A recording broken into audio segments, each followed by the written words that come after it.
চলে এসেছি আপনাদের জন্য একটা প্রবলেম সলিউশন ভিডিও নিয়ে।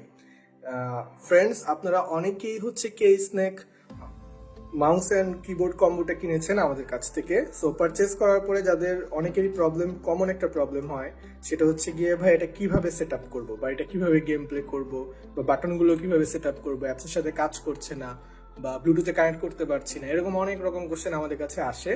তো আজকে ভাবলাম যে আপনাদের সলিউশনের জন্য একটা ভিডিও করে ফেলি।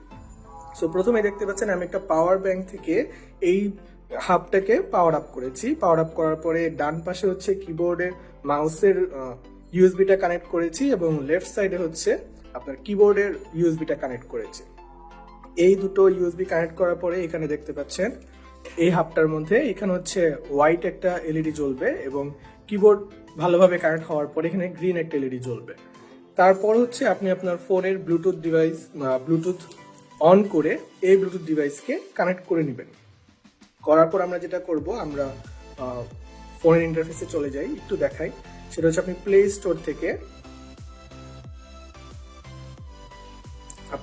স্টোর থেকে এই অ্যাপটা ডাউনলোড করবেন, শুটিং প্লাস V3। ওকে, শুটিং প্লাস V3 ইনস্টল করে নেবেন, তারপর এটা ওপেন করে নেবেন। এবং আরেকটা কথা, এই অ্যাপসে যত পারমিশন আছে অ্যাপ সেটিংস থেকে সবগুলো পারমিশন ডান করে দিবেন। সবগুলো পারমিশন যখন আপনি পারমিশন অন করে দিলে আপনার মাউস এবং কিবোর্ড একইভাবে স্মুথভাবে কাজ করবে আপনার ডিভাইসের সাথে, অন্যথায় কাজ নাও করতে পারে। সো সেই কারণে এটা অবশ্যই খেয়াল রাখবেন সবগুলো পারমিশন যেন অন করা থাকে। সো এটা অন করে ফেললাম। এখানে দেখুন, এখানে কিন্তু অ্যাপ ইন্টারফেসে কিন্তু ফ্রি ফায়ার গেমটি আছে, ঠিক আছে।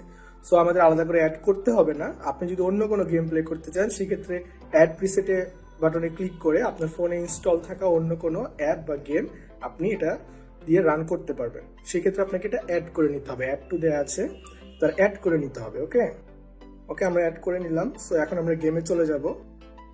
আমরা ফ্রি ফায়ার গেমে চলে যাচ্ছি। এখান থেকে আপনি সেটিংসে যাবেন, প্রথমে সেটিংস থেকে কন্ট্রোলে যাবেন। কন্ট্রোল থেকে হচ্ছে আপনি কাস্টম চলে যাবেন। কাস্টমে যখন আপনি ক্লিক করবেন, তখন আপনার কোন কোন বাটনে কি কাজ করবে সেগুলো আপনি সেট করে নিতে হবে। এখানে অনেকগুলো বাটন আছে, আমি অল্প একটু দেখিয়ে দিচ্ছি। সো আমি প্রথমে বাটন সেট করার জন্য যেটা করব, আপনি চাইলে প্রথমে এগুলো সেট করে নিতে পারেন, ঠিক আছে। আমি এভাবে সেট করে নিলাম, স্ক্রিনে কোথায় থাকবে বা কোন বাটনে কাজ করবে আমি এগুলো একটু সেট আপ করে নিলাম, যে এখানে একটু থাকবে, বা আপনি আপনার মতো করে সেট করে নিলেন কোথায় কোন বাটন থাকবে। দেন আমরা হচ্ছে কিবোর্ড থেকে কিবোর্ডের কোন বাটন কানেক্ট করব বা সেট আপ করবো সেটা দেখিয়ে দিচ্ছি। সেজন্য আপনি কিবোর্ড থেকে F1 প্রেস করবেন।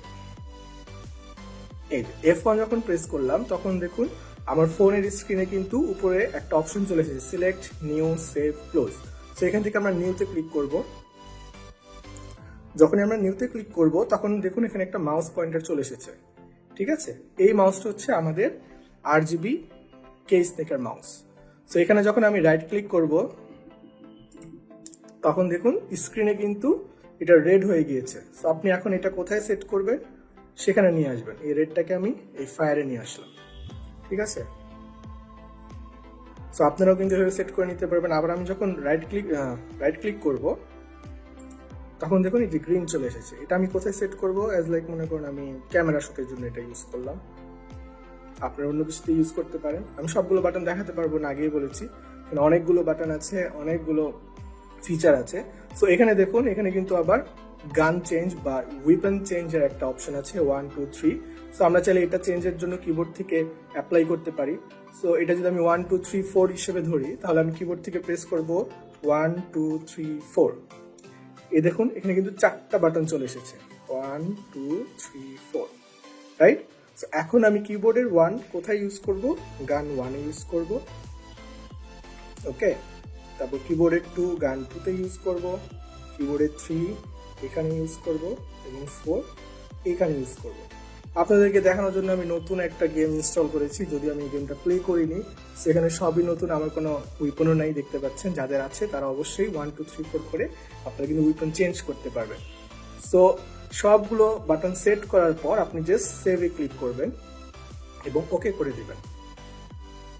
দ্যাটস ইট, আপনার আর কোনো কাজ করতে হবে না, জাস্ট আপনি গেম প্লে করবেন। সো আশা করি যাদের কনফিউশন ছিল সেটআপটা নিয়ে তারা অবশ্যই এখন পারবেন, আর কোনো প্রবলেম হবে না।